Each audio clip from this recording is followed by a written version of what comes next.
Nk'uko uri kubibona rero, ubu ni Soroba batwaye, hakurya hari umukobwa bari bari kumwe, urabona uyu ni umupolisi, abapolisi bo muri Uganda bambara nk'abasoroviya bo mu Rwanda, uretse ko urabona hano bamugejeje muri sitasiyo ya polisi, noneho bamupfukamishije.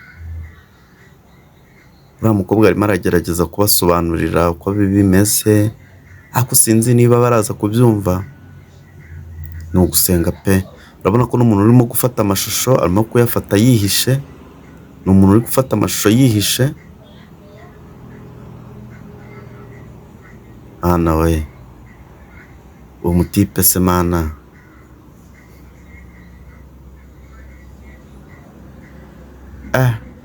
Ibintu birakomeye, ibintu birakomeye, ibintu birakomeye. Mugani wa Claude, noneho gufungirwa mu gihugu kitari icyanyu.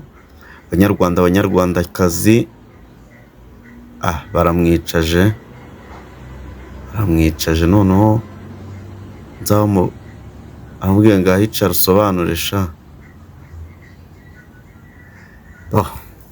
Birakomeye, birakomeye, gusa ni ugusenga.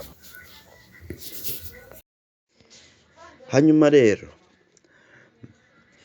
nk'uko muri kubibona hirya no hino ku mbuga nkoranyambaga ndetse n'amashusho uri kureba kuri screen yawe, uyu ni umunyarwenya uzwi cyane ukina mu ruhando, ufashe runini mu ruhando rwa sinema, umunyarwenya witwa Soroba, ariko ubundi amazina ye nyakuri yitwa Swedi Habimana, wamamaye akina na ba Kiramani, ndetse akaba agira na filime ye bita The Forest, ari na filime yaje ikunzwe cyane mu Rwanda.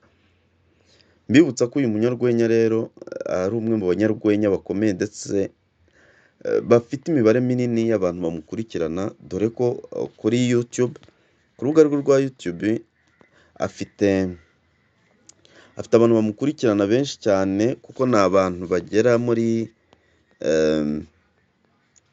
Soroba Films, afite channel yitwa Soroba Films, akaba afite abantu bamukurikirana bagera ku 188. Urumva ni abantu benshi cyane, kandi yari yarashyizeho filime imwe yitwaga The Forest, ni filime imwe rwose yari yarashyizeho. Ubwo rero nkaba ngiye kubasomera bimwe mu byatumye afungwa, bijyana n'aya mashusho muri kureba muri screen zanyu. Ubwo yari ari mu gihugu cya Uganda rero yageze ahatabwa muri yombi. Umutwe w'inkuru ukaba ugira uti urujijo ku itabwa muri yombi ry'umunyarwenya w'umunyarwanda Soroba. Kuva mu gicamunsi cyo kuri uyu wa 18 Nyakanga 2025, amakuru avuga ko umunyarwenya Swedi Habimana wamamaye nka Soroba muri sinema y'u Rwanda yaba yafatiwe muri Uganda, nk'uko bigaragazwa n'amafoto akomeje gukwirakwizwa ku mbuga nkoranyambaga. Biragoye kubona uruhande ruhamya aya makuru, uretse amashusho akomeje gukwirakwizwa agaragaza uyu munyarwenya yakuwemo inkweto zari zitwawe n'inkumi bari kumwe. Yambaye amapingu, yinjizwa ahantu mu kigo cya polisi tutabashije kumenya. Aya makuru yari aherekejwe n'andi agaragaza uyu munyarwenya apfukamye mu biro bya polisi, ubona ko ya nkumi yari imutwaje inkweto, nanone iri kugerageza gusobanurira abashinzwe umutekano ikibazo. Nubwo ibyo bavugaga bitumvikana mu mashusho, kuba uyu musore yari yambaye amapingu ndetse bigaragaza ko yinjijwe mu kigo cya polisi, byatumye benshi bakurikirana sinema y'u Rwanda bifuza kumenya byinshi ku kibazo yaba yagize.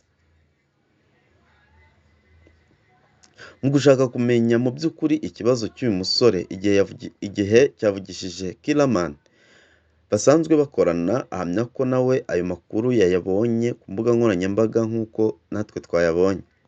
Ati Soroba yagiye muri Uganda mu mpera z'iki cyumweru gishize, ndetse yanavugaga ko agiye gufata amashusho ya filime ye.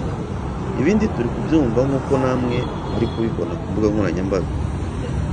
Amakuru igihe yamenye ni uko Soroba yari yajyanye no kumufatira amashusho, ariko bose telefone zabo zigendanwa. Inshuro twazigerageje kuzihamagara ntabwo zacagamo.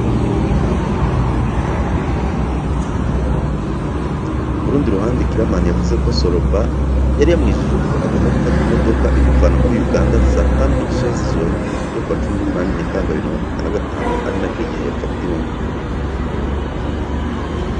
Uyu rero Soroba mukaba wakwiye rwose kumusengera, mukaba kumusengera nubwo wanyu bashakisha kumenya zitandukanye, by'umwihariko iyi yakorera kwa Kiramani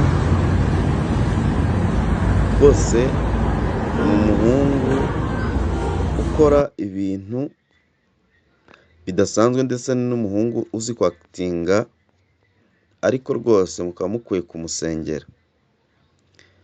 Kiramani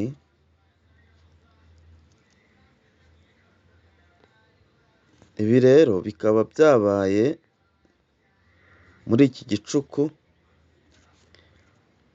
Kiramani bakaba bagerageje kumuvugisha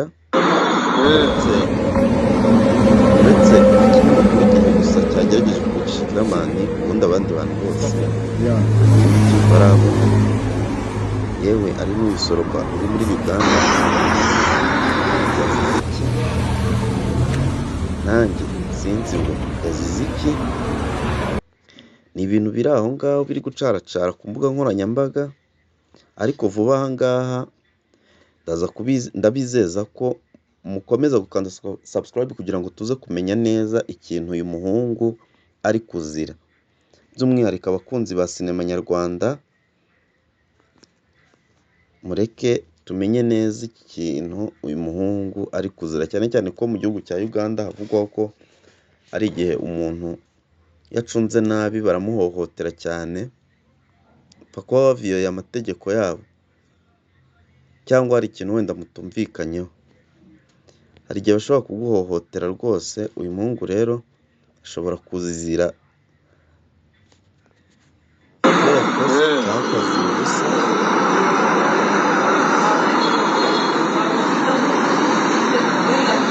Ntabwo ibintu bavuga byumvikana, ibintu barimo kuvuga ntabwo byumvikana mu by'ukuri, ntabwo byumvikana. Reka tubireke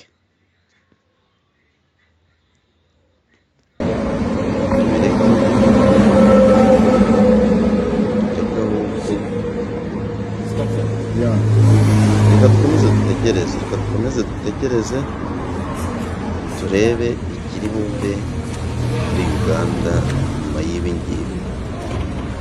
Ciao ciao, murakoze cyane.